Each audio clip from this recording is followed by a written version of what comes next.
Hey team, Coach Doherty here. Today I want to talk about a game changer for your business, Whitewater Consulting. Founded by Chuck Cooper, a veteran in the HR arena, Whitewater is like the MVP for small to mid-size companies. They're experts in human resources, helping you build a team that's as tight-knit as a championship squad. Whitewater's strategy. It's tailoring HR solutions that let you focus on growing your business while taking care of your most valuable players. That's your employees. Ready to huddle up and transform your team? Check them out. Because in business, like in basketball, it's all about teamwork and trust. Let's win this together. Visit Whitewater Consulting and start your championship run today. Hey guys, let me tell you about my friend Fabi at Spark Publications. They are celebrating 25 years as a custom publisher in Charlotte, North Carolina. They specialize in nonfiction books from business to cookbooks, coffee table books to workbooks, all crafted to grow your business, brand, and platform. Are you a leader or business owner with a story to tell? Let Spark turn it into a beautifully designed publication. For more information about Fabi and her team, visit sparkpublications.com. Spark Publications, where your story becomes their mission. Matt Doherty, the 6'7" sophomore from East Meadow, New York. Leadership is learned. A starter on Coach Dean Smith's legendary 1982 Tar Heels National Championship team with Michael Jordan. Jordan comes down with a rebound. Clears it away to Doherty. Doherty going in against Floyd. For the layup, it's good. Leadership is earned. Head coach at the University of North Carolina and the University of Notre Dame. You notice Matt Doherty, he is up working every second of this ball game. Leadership is taught. Public speaker, author, and executive coach. And leadership does not require a title. This is the Rebound Podcast with Coach Matt Doherty. Hey guys, thanks for joining me today on the Rebound Podcast with my special guest, Fred Whitfield. At the time of this recording, Fred had just announced his retirement as president of the Charlotte Hornets. He was with the Charlotte Hornets for 17 years. Matter of fact, started when they were called the Charlotte Bobcats. Fred grew up in Greensboro in the 60s, was a very good basketball player, ended up going to Campbell College, what is now Campbell University, played there, was an excellent player, ended up getting his MBA. And while he was getting his MBA, he met a guy named Michael Jordan. See, Campbell College at the time had one of the best basketball camps in the country. All these great coaches and players would come there. And that's how Fred got to know Michael. And that relationship would come full circle years later. But in the meantime, Fred ended up getting his law degree. He ended up working as an agent. He ended up working for Phil Knight and Nike. He left to go back to the NBA with the Washington Wizards, who was owned by Michael Jordan at the time. And then he went back to Nike and helped start the Jordan brand. And then after that, went back to the NBA and took a job as the president of the Charlotte Hornets, where he had a 17-year run. Amazing stories. We had this event at the Community Matters Cafe in Charlotte, North Carolina. It's one of my favorite spots because it's a restaurant that helps people get their lives back on track. It supports the Charlotte Rescue Mission. And if you don't know anything about that, look it up. You're going to enjoy this podcast. Fred is a master storyteller. Please join me in extending a warm welcome to the esteemed host for the evening, the one and only Coach Matt Doherty. Thank you. Thank you, David Scott. You don't stop. You keep clapping, David. Yeah, thank you. I want to recognize my team, starting with Stephanie and Melissa and the crew. Please stand up. Emily, Natalie, thank you very much for putting this event on for me. Anybody that runs a company, Red, Linda, thank you very much. Anybody that runs a company know it takes a team. And I just showed up and this happened. So thank you very much. Also want to thank, this is really a way to celebrate leadership. And I want to celebrate my Vistage members and my coaching clients that are here, my non-Vistage clients. There's one or two, but thank you for allowing me to work with you. It's really a blessing. It's fulfilling work to be a part of your journeys as leaders. And as Coach Smith would do, you try to praise the actions you want repeated. And our annual award winners are being flashed up in the categories that I deem important to have a winning team, like energy. And you have best host. You have all the little things that it takes to make a great team. So I just really appreciate everyone. And this is a celebration of leadership and especially of my members and clients. Thank you.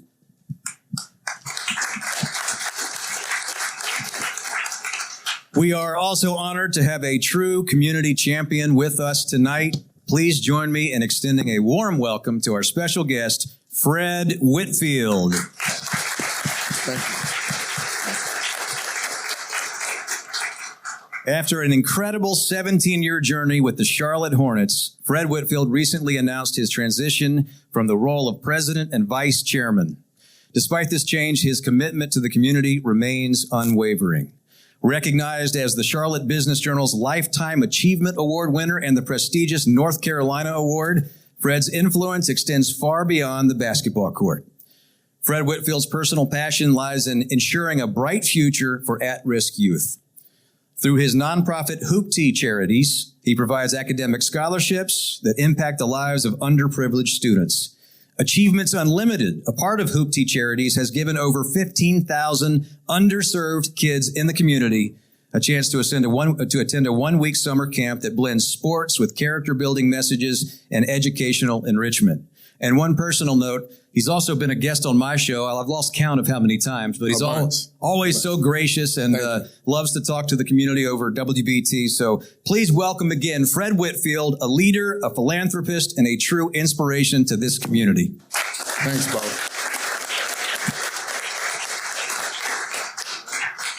All right. Let's get to it.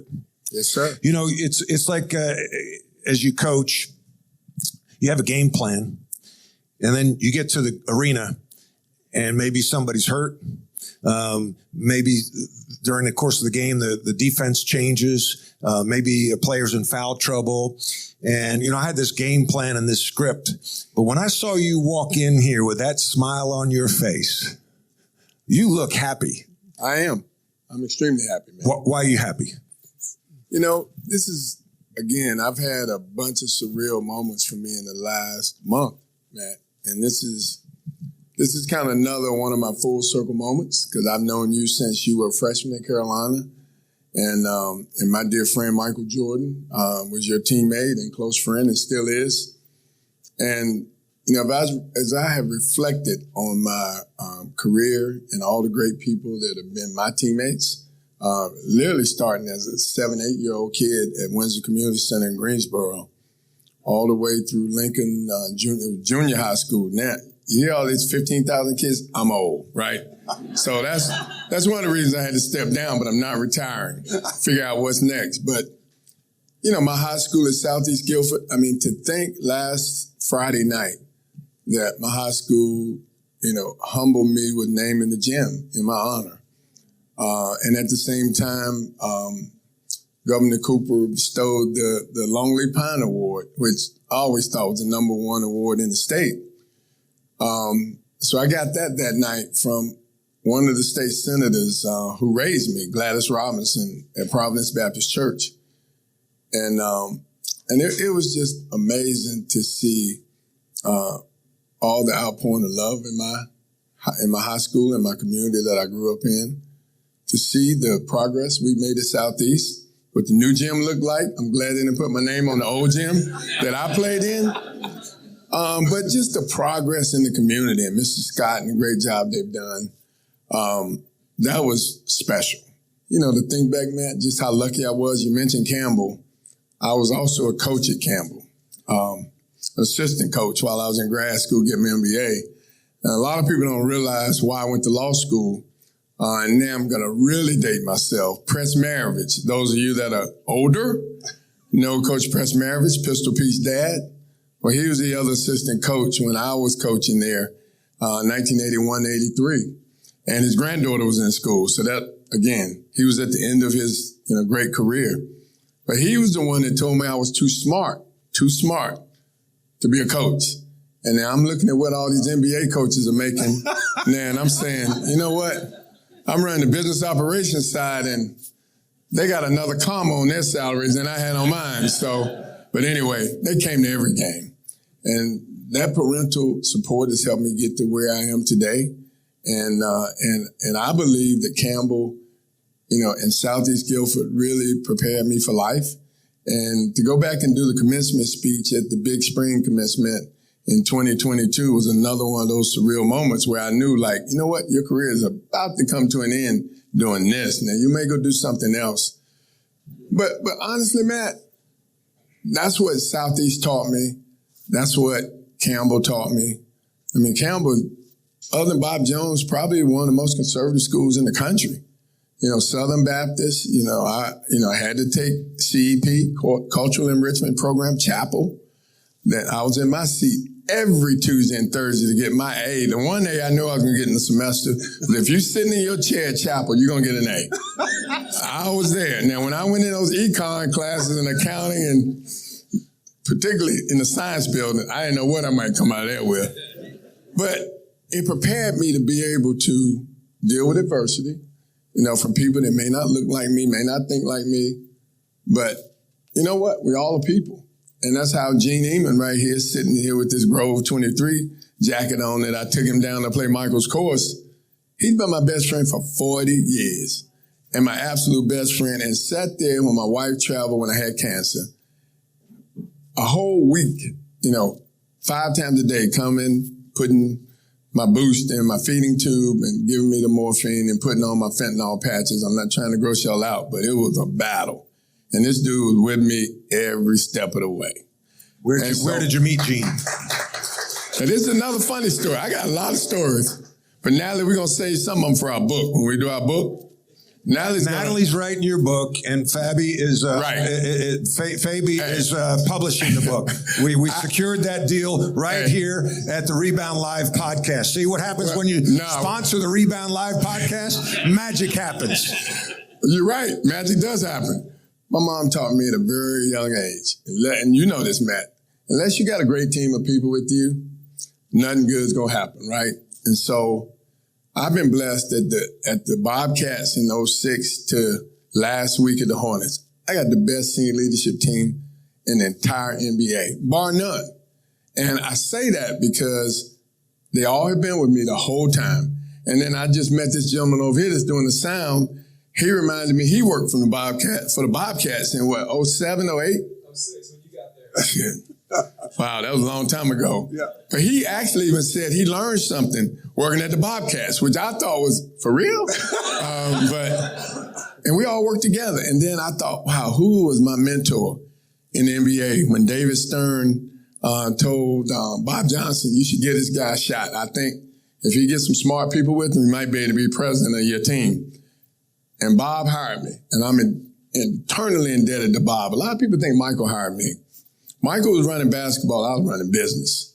And when we were in Washington together at the Wizards, he and I both were on the basketball side. Well, we can call it whatever happened in Washington, parting of ways, or we both sought new opportunities, or whatever happened in Washington. We learned a lot there about what to do in a company if we ever owned a basketball team again. And he wanted to own one, how to run this company better.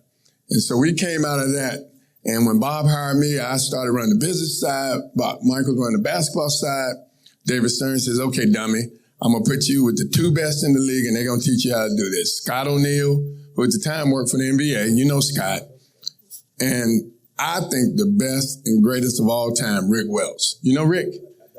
I don't know Rick, but I know who Rick is. Yes. Rick is a legend. He was 40 years in the NBA working, started as a ball boy for Seattle Supersonics as an 8-year-old. And if I was a betting man, I'd bet he's going to be the one to get an expansion team in Seattle. where they left the Supersonics name. Yeah. So then they had to rebuild the way we did with the Bobcats name. Start over, then start over again. Rick is unbelievable. And guess what? He was the first openly gay president in all of professional sports. So just as a common theme, and this is leadership, you have had to navigate some very complex environments. You know, the All-Star game here, Rick Welch, Adam Silver, Washington Wizards, the politics, the business side, running a public institution like an NBA franchise. What would you say is your leadership style? And what is your strength to be able to connect and get the respect of these people to make things happen? I've been trying to emulate my business hero for life in leadership style, because he allowed me to work for him twice. And you don't work for this company. If you leave once and you think you're good enough to lead this company, you ain't coming back. I don't care how hard you beg. I don't care how smart you get. You're not coming back. Because at that company, there's no middle of the road. Either you're with us or you're not. And once you decide you're not, you're not. And that company's Nike. And Phil Knight, thank God, let me come back after I left to go work for the Washington Wizards with Michael Jordan, thinking I was in the big time. I'm in the NBA. What in the world would I go back to Nike for? Little did I know, we'd be parting ways or going in a different direction. I'd be pursuing other opportunities when I left the Wizards. And Mr. Knight welcomed me back in a little bitty company called Jordan Brand, who was very small in 2006. Yeah, we were doing 2003 when I got fired. And I fired. We went in a different direction. Yeah. In Washington. I know that feeling. You know? I know that feeling.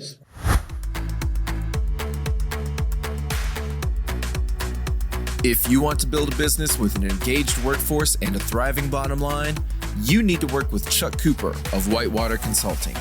Chuck is a passionate professional who specializes in providing clarity and peace of mind to business owners through innovative HR solutions.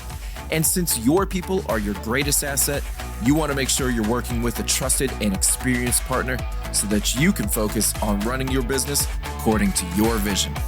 Schedule a call with Chuck today by visiting whitewaterconsulting.net or by calling us at 704-236-3131. For more than 25 years, Spark Publications has been publishing effective and engaging designs for both print and digital publications. Whether it's magazines, cookbooks, business books, or a gorgeous coffee table book to showcase your brand, Spark Publications is a partner trusted by many professional leaders. Spark's in-house publishing team produces award-winning work with their deep-level experience from all segments of the publishing industry, and they are ready to work with you to bring your unique vision to life. Visit sparkpublications.com/books to get your near-future book started.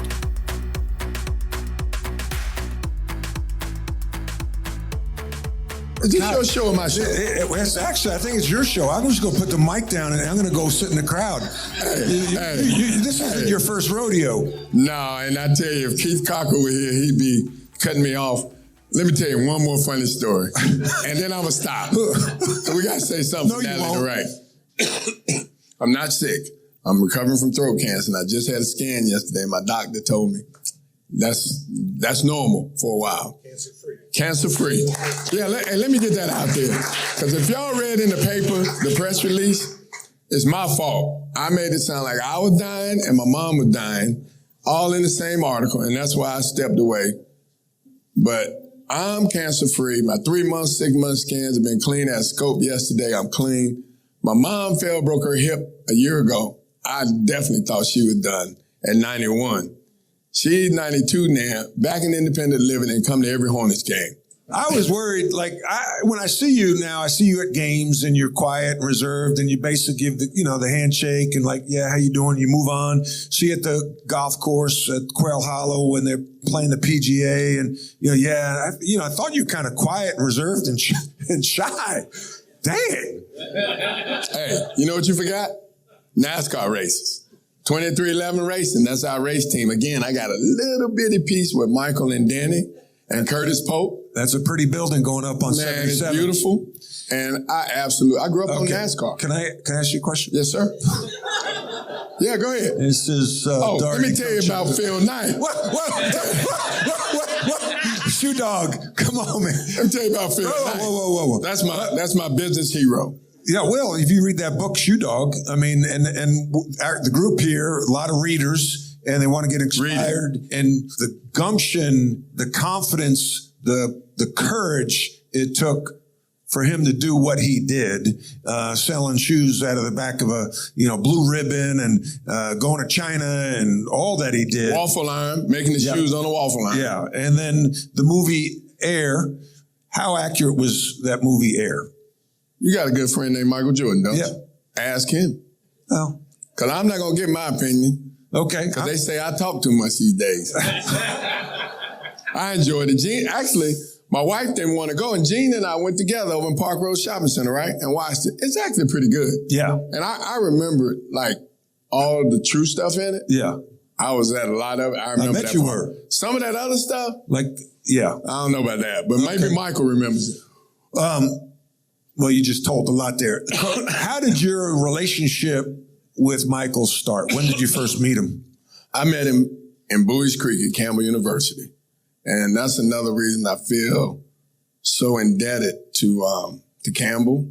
My wife and I have endowed 3 scholarships there for underserved kids. One in honor of Danny Roberts, who you probably worked his camp back in the day, my coach. Mm-hmm. And I spoke at that camp in 1984. Well, guess what? I met Michael there, like going in his senior year. And when you guys speaking at the camp, or was he showed up speaking at the camp? Yeah, it was the biggest camp in the country. Huge. They had John Wooden would fly from California to come work the camp, like for the week. They had 700 kids per week in Bowie's Creek. Yeah.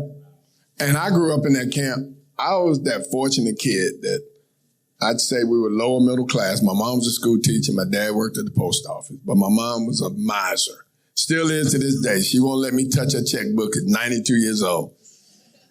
But they paid for me and my brother to go to basketball school there every year, ages 8 to 18. And dropped us off on Sunday, picked us up on Friday. And we rode on buses to every little school that was a one-room school all over Hornet County that you can imagine and learn basketball. It was Press Maravich, Pistol Pete, Bones McKinney. I mean, most of you youngsters don't have no idea what we're talking about. But we're talking about the Coach K's and the Dean Smiths back in the day, right? Yeah, the best of the best. The best of the best. We're coming to little Bowie's Creek. And those of you that play high school basketball, there used to be a little machine in the corner that was orange that you grab and pull down and learn how to rebound. Most of you remember that? Yeah. It's called the McCall's Rebounder. Fred McCall was the coach at Campbell.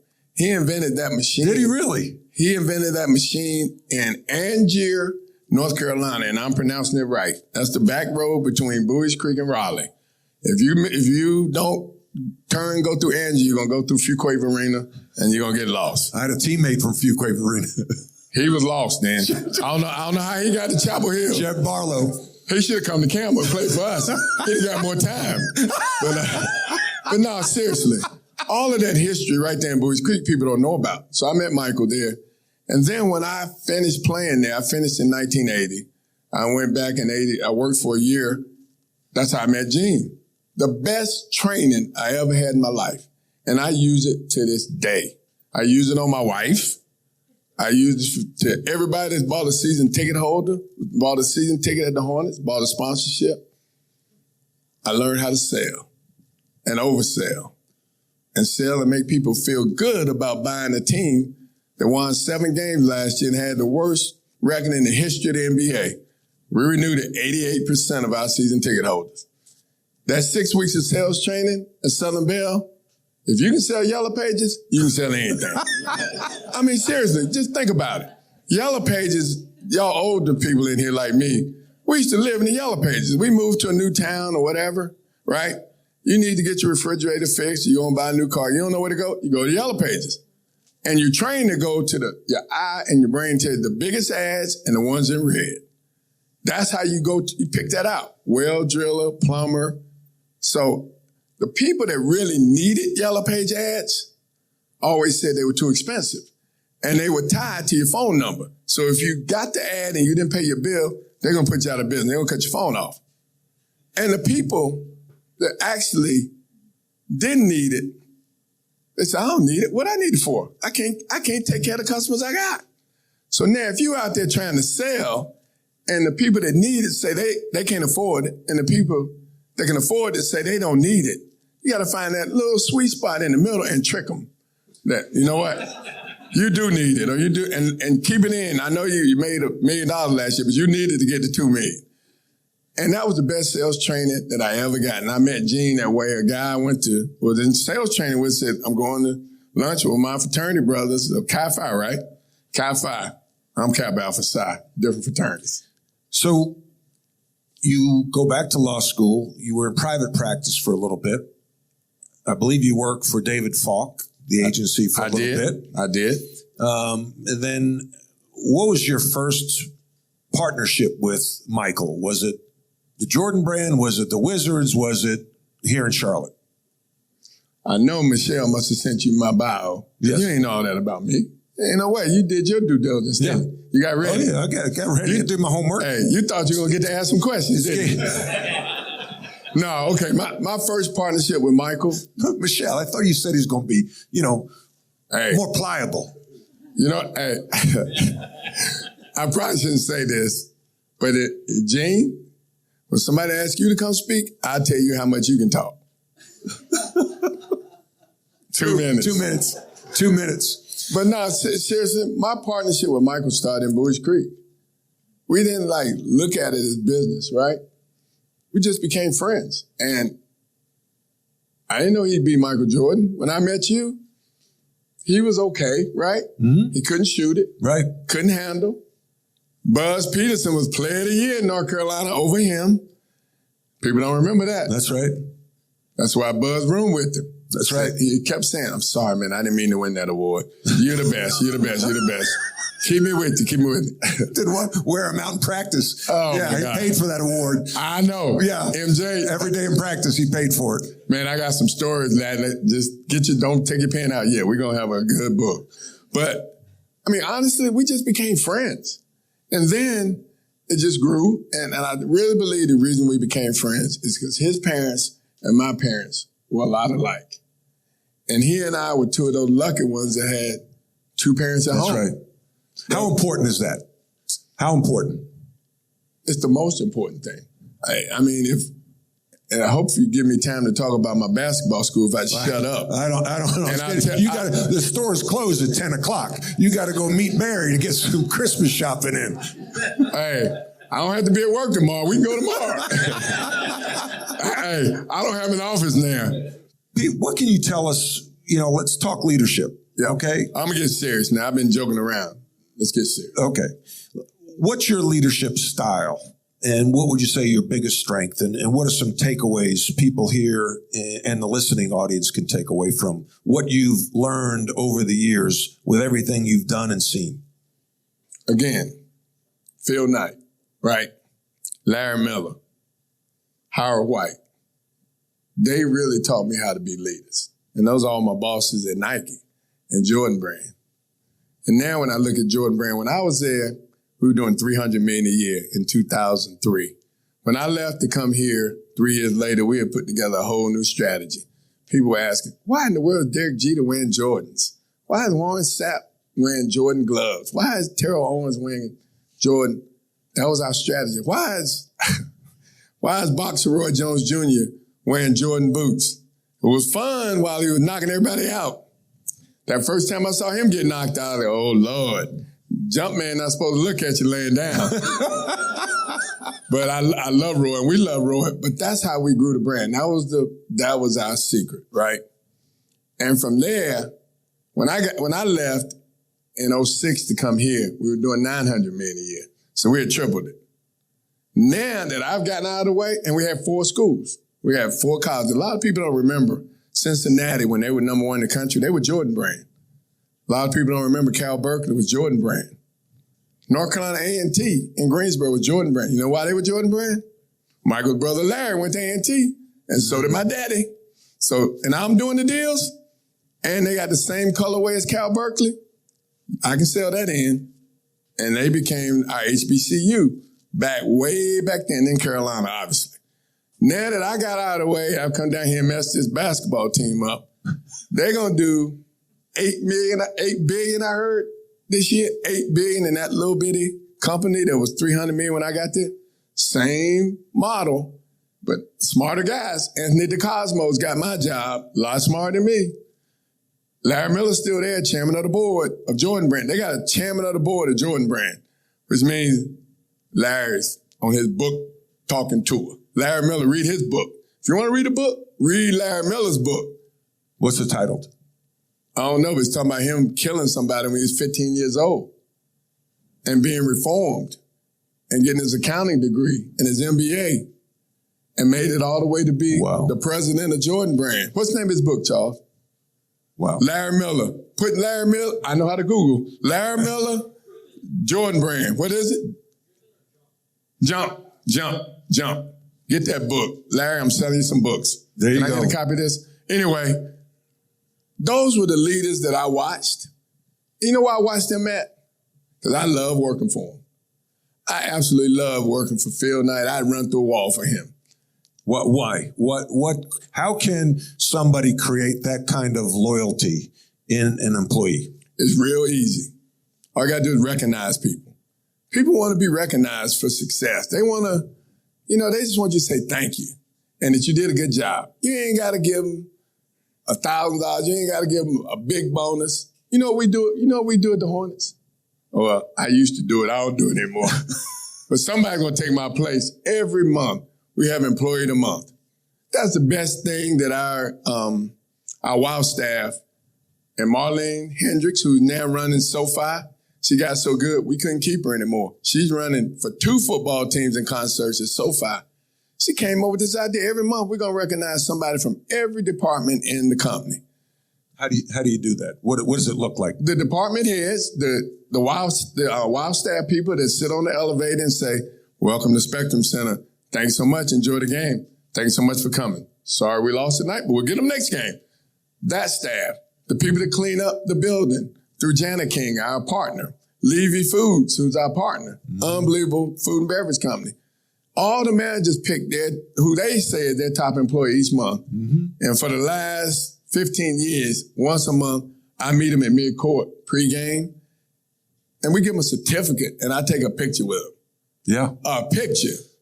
And that's it. And they get to take the night off and go sit in the suite, and they get to dress up instead of wearing a uniform. That's Coach Smith would always say, and the people I work with will get tired of me saying it, praise the actions you want repeated, right? Exactly. Radical recognition. Exactly. That's all that was. So, because we didn't lose Carmelo Anthony. He was our first young guy we brought to Jordan Brand when we were, building our brand. And there was a chance we wouldn't have gotten him re-signed. And Michael Jordan called Larry and I a few names.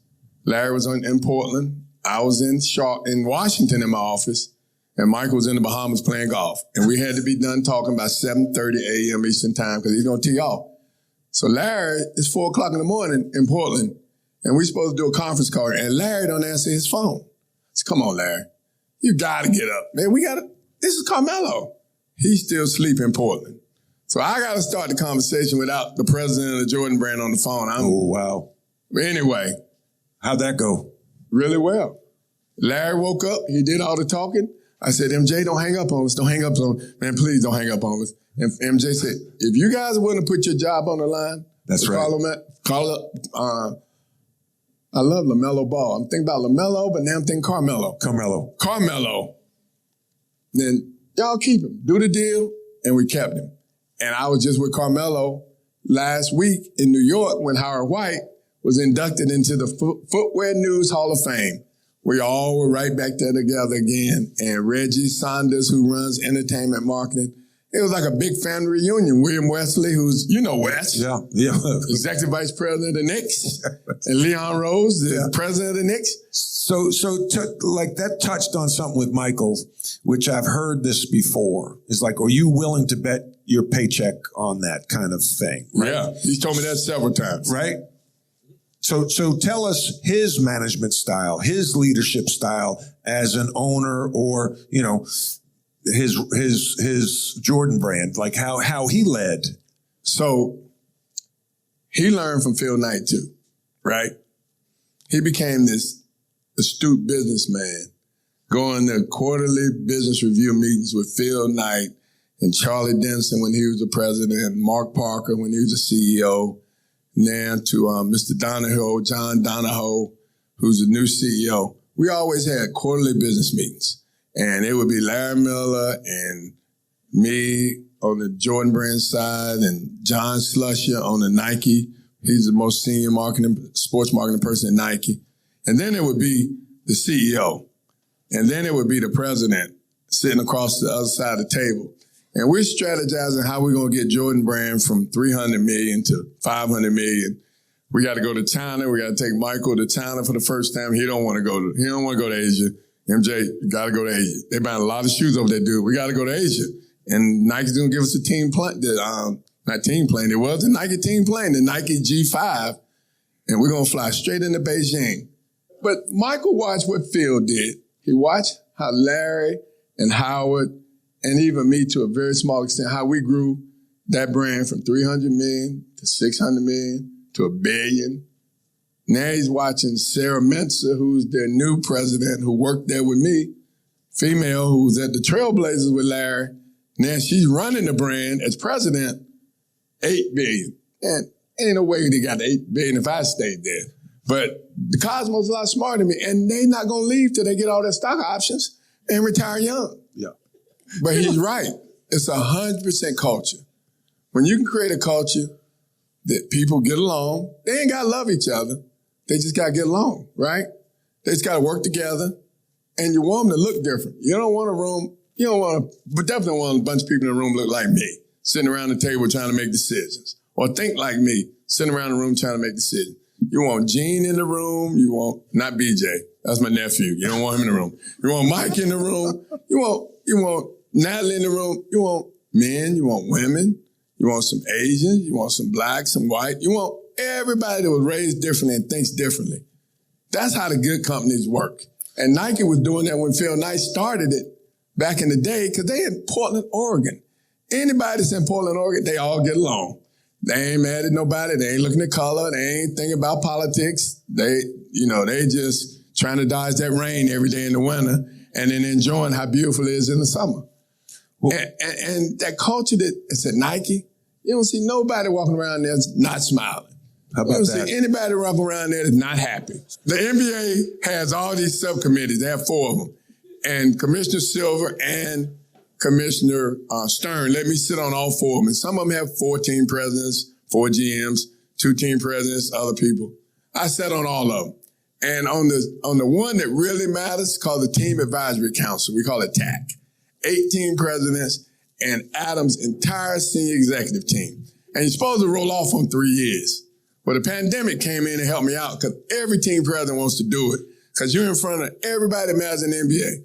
I go to those meetings. The first one, when David was a commissioner, I was hiding. I said, David Stern calls on me. Oh, they're going to realize how dumb I am. So this last meeting, a week and a half ago, I stayed on for 7 years this go around because of the pandemic. I was supposed to roll off in 3. They said, Fred, you got to go. I said, okay, this is my last meeting. I'm going to talk. I talked the whole daggone meeting. I showed them what I learned over the past 16 years. I knew in the back of my mind, I was 65. And I knew this might be my last time on TAC. You know, they told me at luncheon, man, you talk more today than you talked the last 12 years on TAC. And they're right. Yeah, I can see it. I can see it. I just want to thank Fred for coming out, really, good, and what you've done for this community, what you've done for the state of North Carolina. Leadership is a learned behavior. You're a leader whether you're a parent, a coach, a business owner, or a friend. We all lead in some way, shape, or form. Thanks for listening. I welcome any and all feedback. You can reach me at dohertycoaching.com.